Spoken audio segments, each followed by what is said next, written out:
Good morning, everybody. This is your favorite aspiring revolutionary here with your favorite explorer, Maddie. And we have just finished up doing a little paddle boarding. We are a little ways away from civilization, probably about 2 miles away from Duncan Bridge Marina. We're going to discuss Stoic philosophy a little bit today, and we're going to go in more detail about what they believed it meant to live a good life, which is to live according to our logos, or according to the universal reason. Another word for that would be to live according to nature. I have always found that it's fascinating. The more that I read about Stoic philosophy, the more that I realize a lot of these things, at least to me, have been self-evident, and I'm sure they have been to you. So, let's start off with a quote from Epictetus, who's a very famous practitioner of Stoic philosophy, based in Greece. He said once that philosophy does not promise to secure anything external for man, otherwise it would be admitting something that lies beyond its proper subject matter. For as the material of the carpenter is wood, and that of statuary bronze, so the subject matter of the art of living is each person's own life. So, similar to, there are universal principles that all carpenters utilize whenever they're practicing their craft, but each project differs. It looks different, and each carpenter has their own unique flair. So the same concept applies to our personal lives in Stoic philosophy. Although there are universal principles, each of our lives will look different depending on how we apply them, because we're all unique individuals. One of Epictetus's students wrote a book called the Enchiridion, which is kind of like a practical treatise on how these principles apply to each person's lives, right? And they define certain things as within our control and certain things as outside of our control. One thing that is outside of our control would be this little puppy explorer, Maddie, right here, who is obviously going wild. No, but I digress.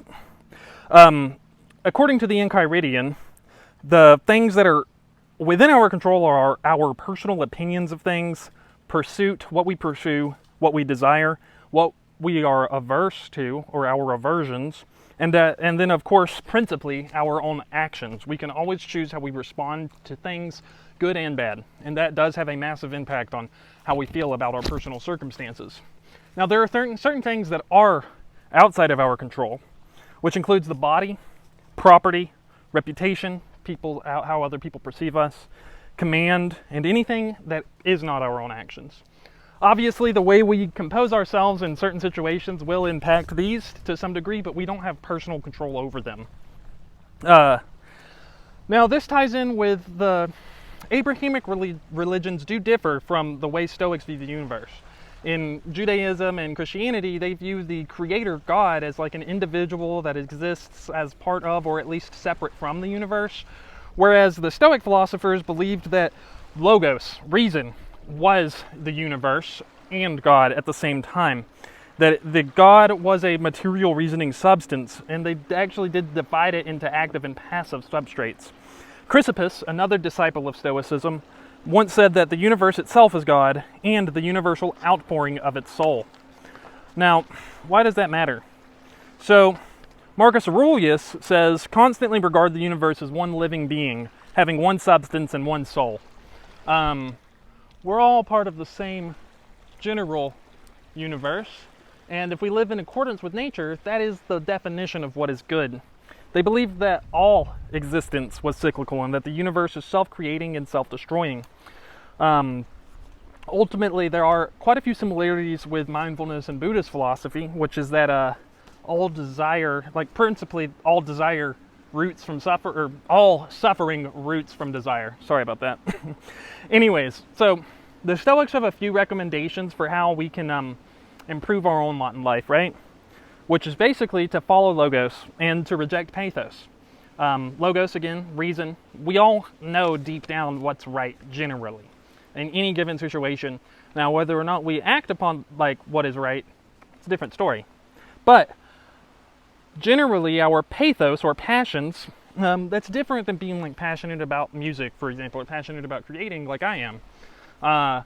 Our passions are more like dopamine-fueled activities, like, eating too much or playing video games for 12 hours.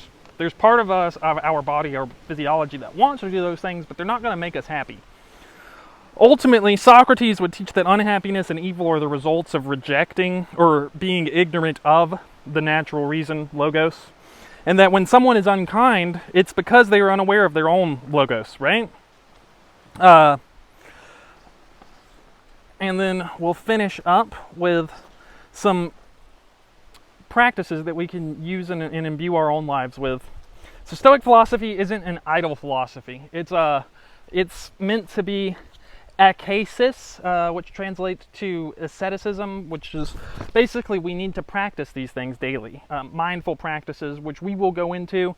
As of right now, daily reflection, journaling, reminding yourself of these principles frequently, examining your life. Marcus Aurelius in the Book of Meditations recommends that one who would converse about human beings should look on all things earthly as though from some point far above. Basically, they're saying, zoom out and look at yourself at the grand picture of things. Consider yourself in the context of the world. Diogenes of Sinope says, I am not an Athenian or a Corinthian, but a citizen of the world. External differences such as wealth, status, those things are unimportant whenever it comes to social relationships. And it's really through living with our logos, according to nature, that we can become happier people. And that's really all I have as far as teachings for you guys today. I have some paid work to be doing, so I'll be busy today and tomorrow a little bit. I should still have some more footage of me and Maddie exploring on the paddleboard, but my car is working. It's continuing to function well. Spent a little more than I would have liked to on it, which goes against the whole spend less, live more thing, but ultimately we're fine. And the plans as far as the rest of this summer go is I will be departing, continuing my travels on Friday of this week, heading north to Michigan. And at the end of this month, which is like 3 weeks from now, 2.5 weeks from now, I'll be in Neshoba County, Mississippi, so to travel between now and then. I may try and spend like a week inside of Indianapolis or Fort Wayne, somewhere along those lines.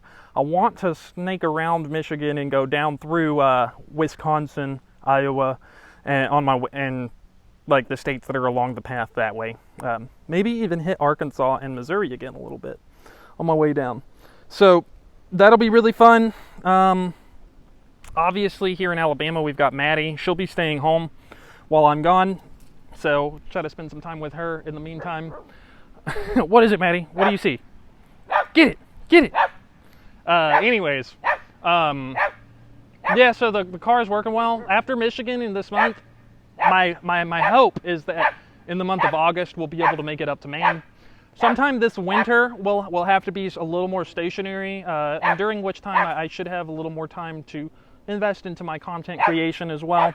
But I do want to actually do some winter explorations and expeditions, but maybe not, for a month at a time or anything like that. Just like a week, like once every month or so. Anyways, it's really all I got for you guys today. Let's all live according to our logos, according to nature, and let's manifest happiness and arate, personal excellence, in all of our lives. As always, my message remains the same. Spend less, live more, earn your freedom with frugality. This is a wandering author here reminding you that we are all the authors of our own lives.